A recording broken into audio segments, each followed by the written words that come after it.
તે દિવસે કૃષ્ણ ભગવાનનો રાત્રે જન્મ થયો. ક્યારે થયો?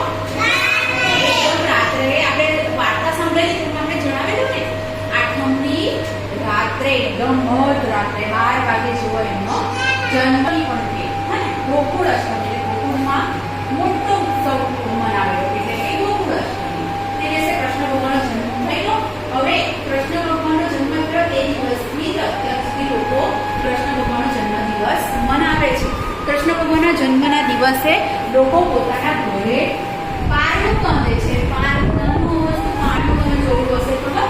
તેમાં આપણે નાના બાળ ગોપાળ, એટલે કે કૃષ્ણ ભગવાન નાના બાળ ગોપાળ આવે ને એમને બેસાડે છે અંદર, અને એમને બહુ સરસ પારણું તૈયાર કરે છે. તો ફૂલોથી શણગારે છે ને, અને પારણું પણ સરસ મજાનું શણગારે છે. કૃષ્ણ ભગવાનની જે બાળ ગોપાળની મૂર્તિ હોય ને એને પણ બહુ સરસ સજાવે છે.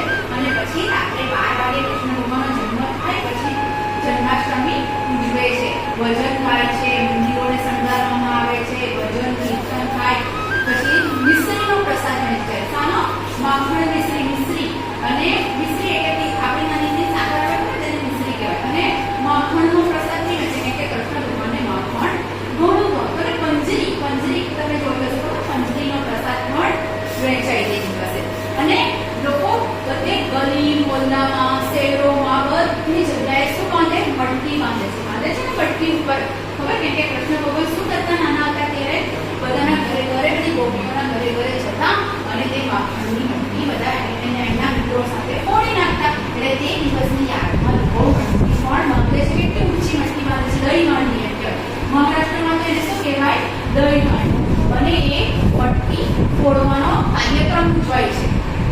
જે લોકો મટકી એકદમ ઊંચી મટકી બાંધી હોય ને તે ફોડે ને તેને ઇનામ પણ આપવામાં આવે છે. એવી રીતે અલગ જગ્યાએ ગલી મોહલ્લા શહેરોમાં આપણા ગામ બધા મટકી બાંધે અને તે મટકી ફોડે છે. ખબર છે ને? જોયું ને તમે? તમારા ઘરે પણ ફોડતા હશે મટકી, હે ને? અને પછી મટકી ફોડે ત્યારે ખબર પેલા ગોવિંદા લોકો કેવી રીતે એકબીજા ઉપર ચડીને મટકી ફોડે છે અને આજુબાજુના લોકો બધા પાણી છાંટે એમના પર, ખબર ને? અને નંદ ઘેર આનંદ ગયો જય કનૈયા લાલ કી એમ બોલતા જાય. ખબર ને? નંદ ઘેર આનંદ ગયો જય કનૈયા લાલ કી. એવી રીતના પારણું જુદાવે ત્યારે પારણું ને જુદાવે છે. એની સ્ટોરી જે વાંધેલી હોય ને જુદાવે છે અને બોલતા જાય નંદ ઘેર આનંદ ગયો જય કનૈયા લાલ. એટલે કે નંદ રાજાના ઘરે કોનો જન્મ થયો? કૃષ્ણ ભગવાનનો. એટલે કે બધાને આનંદ થયો એમ કહે છે. નંદ ઘેર આનંદ થયો જય કનૈયા લાલ. હવે આપણે નંદ